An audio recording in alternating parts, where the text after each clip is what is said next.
Sumber berbagai media. Viral petugas di Sub Medan kroyok Satpam Dinas P3 AKB Sumut akhirnya lapor polisi. Satpam Dinas Pemberdayaan Perempuan Perlindungan Anak dan Keluarga Berencana P3 AKB Pemprov Sumut bernama Ramdanin Syah Pulungan akhirnya resmi membuat laporan ke Polsek Medan Baru usai dikeroyok petugas di Sub Kota Medan. Kepada awak media, Ramdanin Syah menceritakan kronologi sebagai berikut. Disub menutup akses keluar masuk pintu kantor itu. Pihak security saya pribadi menegur baik-baik. Pak, kenapa ditutup akses keluar masuk kantor? Bapak kan tidak boleh seperti itu. Kalau memang ada membuat barcode ataupun dengan program Bapak, silakan Pak. Tapi bukan berarti Bapak tutup. Oh siapa katanya? Saya akan aku sebentar apa ya? Kali itu rupanya katanya. Boleh gitu, Pak, kalau hadir siapa, Pak, masa Bapak ada lunasi dalam. Terjadi perdebatan, Bang. Setelah perdebatan mereka datang rame-rame membanding saya. Begitulah kondisi kejadian ini, Pak. Kira-kira Bang, apa yang sempat diucapkan oleh oknum di Sub sampai terjadi adanya dugaan pencekikan hingga dibanting itu, Bang? Tidak ada kata-kata, cuma itu yang kata-kata yang saya lontarkan, saya izin dengan baik-baik. Dan mereka mengatakan siapa kali kan rupanya. Ya silakan security, Pak. Saya kan yang baik-baik. Kenapa seperti ini saat sementara pegawai kita masuk karena mereka mau absen juga saya kan baru naik baik tiba-tiba mereka datang ngomong dengan kata-kata tinggi saya pun tinggi juga para bukumin lah Pak tapi saya tidak ada mengatakan yang lain-lain mereka langsung banting saya menyakit saya terjadilah pengkekan dibanting saya berdarah sampai celana saya koyak begitulah ceritanya Pak. Kira-kira Bang, apa harapan Abang untuk oknum-oknum di Sub yang aksi arogan itu, Bang? Kalau saya ya atas nama saya mungkin dari atas nama kantor sesuai dengan tindakan pidana kan di mana mereka membuat saya secara brutal arogan ya tindakan sesuai hukum lah Bang itu harapan saya. Udah melapor ke pihak berwajib, Bang? Udah saya sudah melaporkan pihak berwajib. Gimana terkait di Sub itu ngapa sih Bang di depan pintu masuk kantor? Menutup pakai lampu apalah mereka Bang Revikon ayah tuh. Mereka setiap hari mereka di situ. Baru ini sih Pak, baru ini mereka makanya saya datang baik-baik, saya cerita baik-baik, tidak ada saya ngomong malas, saya bilang Pak izin saya bilang. Kenapa ditutup? Kebetulan ibu kanit saya masuk. Kanit saya masuk, Bang jangan diadang gitu lah Bang, masa ibu saya mau absen mau menghadang, tunggu dulu lah.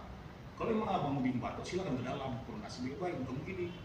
Terjadi perdebatan lagi Bali Bang, dari situlah terakhir kali saya dibanting. Kira-kira Bang, di dekat Abang itu ada berapa orang yang banting ataupun ikut mengintervensi Abang di lokasi? Ada 10, 11? Lebih kurang seperti itu. Oh ya, oke Bang, kasih Bang. Bang Jen. Nama saya Ramdhani Syah Pulungan. Umur Bang? Ramdhani Syah Pulungan. Umur Bang? Umur 43 tahun. Siap. Bisa jelaskan Bu, dengan adanya tindakan Disub terhadap security Bu, apa sih dari Sekdis sendiri yang akan dilakukan?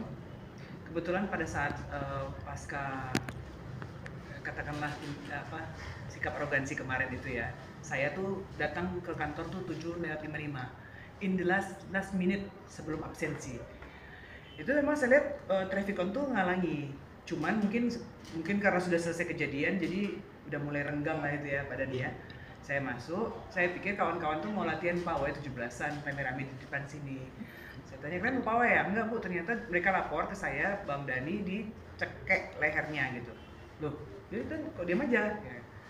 Apa masalahnya? Dijelaskan sebentar, secara garis besar saya keluar. Saya itu orang yang paling nggak bisa lihat anggota saya diganggu. Karena saya kenal Bang Dani ini. Memang saya baru hampir 2 tahun lah di sini.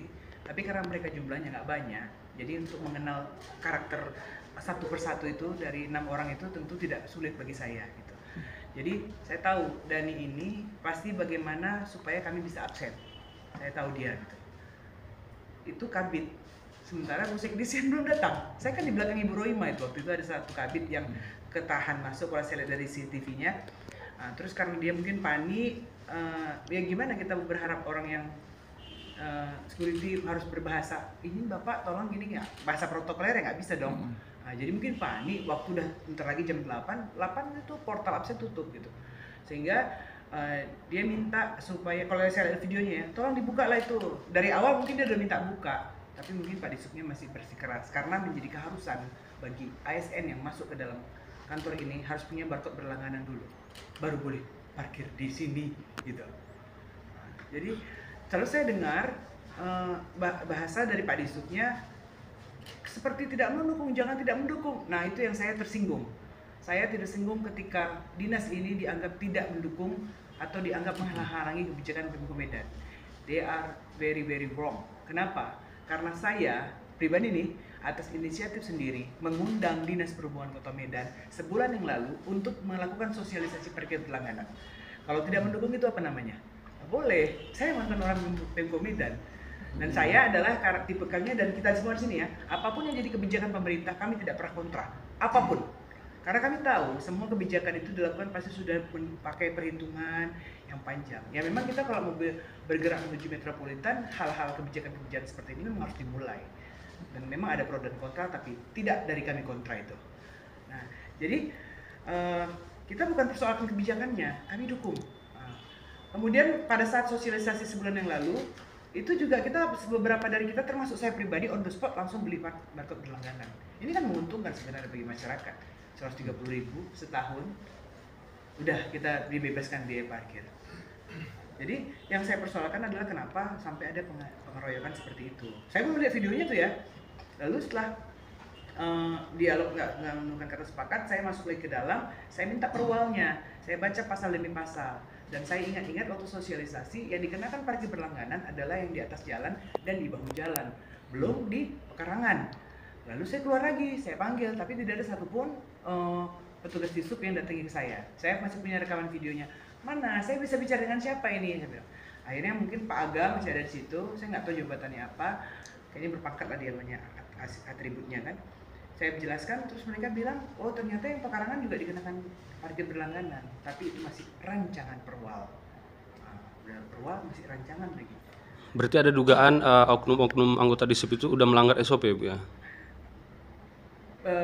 Di Horiansip, Pak Kabitnya Richard itu bilang bahwa mereka sosialisasi.